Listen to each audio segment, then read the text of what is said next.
So this morning I had the delightful opportunity to give a little talk to a college class back east, Mount Holyoke, which is a women's liberal college. And the class that they're taking is looking at different religions and how they approach climate change. And so I was asked to give the Buddhist perspective on how we view climate change and how our Buddhist worldview influences that perspective, and then what actions we're doing to address it. And I was delighted to give this talk because these are pretty much my two favorite topics, Buddhism and the environment. I mean, in one way, looking at Buddhism and climate change are not so fun. I mean, looking at samsara and climate change are, yeah, like looking at the first noble truths of suffering, and it sucks. But it also is empowering and is so rich in the many, many different ways that Buddhism connects and overlaps with climate change. I mean, every single topic that I look at in Buddhism has a way of looking at it through climate change, how it influences where we're at with climate change also. One of the topics that I like to work with is just this sense of gratitude. And there's kind of a new term called wonderment, of just really deeply appreciating what we have. We can't actually take action and care for things if we don't know that we care for them, if we don't recognize how precious and fleeting they can be. And so this sense of wonderment really creates that sense of appreciation, contentment, and feeling happy with what we do have. And it can lend to that sense of I have enough, which is really important in trying to live simply, of not following that industrial growth model that our society is under, which is why we're in this state of climate change, of that idea of always needing more, always needing to do better, have a bigger economy. It's that insatiable hole that's never ever going to get filled. And so we have to flip that view and recognize that that's not ever going to bring us happiness, and it's actually going to cause the world to have a lot more suffering.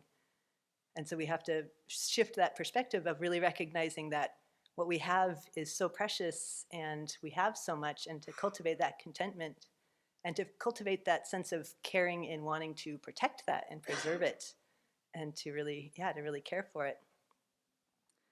Another big connection is with climate change and Buddhism is karma.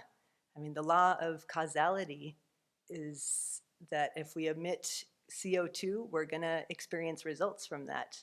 And not just one result, but a huge ripple effect, a huge cascading effect. And ignoring it, denying it, blaming others on it isn't going to make it go away. The only way we can fix it is to actually take responsibility for it and to work on finding new ways to live in society, and to work on finding ways to repair the damage that we've done through carbon recapturing. We have to really see so deeply that our actions create results in tiny little small ways and in really big ways. So again and again, getting really clear on that truth that our actions create results is so important for our Dharma practice and for being responsible citizens on this planet. It is so much about taking that responsibility and recognizing our actions and trying to be, if I'm more aware of that my actions create results, I'll be more mindful in what actions I do. And so we all sadly live in this society where we have to drive, and we do have to continue to live in ways that pollute and increase CO2, but we can be mindful about that in very simple ways, like not letting the engine idle when we start the car. Cars are better nowadays that you don't have to actually warm up the car. The car's ready to go when you start it. So just letting the car run for 5 minutes is just kind of unnecessary pollution. And if everybody was aware of that and did that all the time, that would cause a much bigger effect. So because we all contribute to climate change, we're also all a solution for it. So it's like we're all in this together. Oh, it's not someone else, it's each individual person. And that's a huge factor is really recognizing our interdependence, that we're not these separate solid entities, that we do have a huge influence on others, and we're hugely influenced and shaped by others. But due to this, that we can recognize that our actions really do matter, and that a ripple effect is real and important. It's actually really the denial of karma and our interdependence that has led to this mess of climate change. Thinking that our actions don't matter is really harmful and really inaccurate.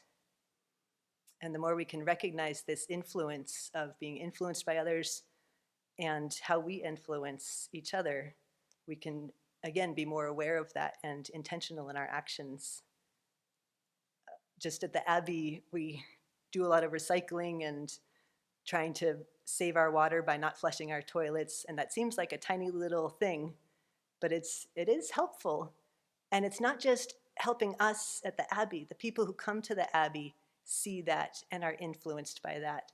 And so maybe if they see that and take those ideas back to their home and decide to flush every other time, and those family members learn, oh, we can flush every other time, again, that can have a ripple effect. So just being aware of that positive influence that we have on others can be a huge motivator of really carrying our intentions and knowing that our actions matter in much, much bigger ways. We live in a very complex society, and it can feel daunting, but it's individuals who make that society. And so it's recognizing that it's a big complex society, but it's made up of individual people. And if we have that intention, we can make a difference. I think another big part of having that intention is, and recognizing our interdependence, is really recognizing and being clear that every being is just like me and doesn't want to suffer and wants to be happy. And we're all just kind of confused on how to actually do that. But the more I contemplate that and get very, very clear on that truth, it brings a sense of closeness and connection, and recognizing that we're all so similar in that way. We just have sometimes many very different ways of reaching those goals. But I can, again, have that very clear and firm determination to not cause harm and to be of benefit. And that can be a really powerful guiding light and putting me in the right trajectory of working towards that. And that strength of that intention is very, very powerful. Another thing in Buddhism is, that kind of all our suffering and everything that's messy, we can turn it around and identify the real enemy, which is the self-centered thought. And that's really what climate change comes down to, is the difference between the self-centered thought and altruism. And so if we keep thinking that we're separate, independent individuals and that our actions don't matter, that mentality right there creates so much harm and makes us unhappy. So we see this happening on the world on so many levels today, the division, the greed, fear, hatred, all of it comes down to the self-centered thought and that ignorance, and that's leading us into a very scary downward spiral. But if we're recognizing that our interdependence and that our actions do matter, that actually working together and cultivating harmony, understanding, and appreciation makes us happier, feel more connected, and we can be more inspired to actually take actions to, being more beneficial. The Dalai Lama has two main practices that he does, and is always again talking about emptiness and bodhicitta.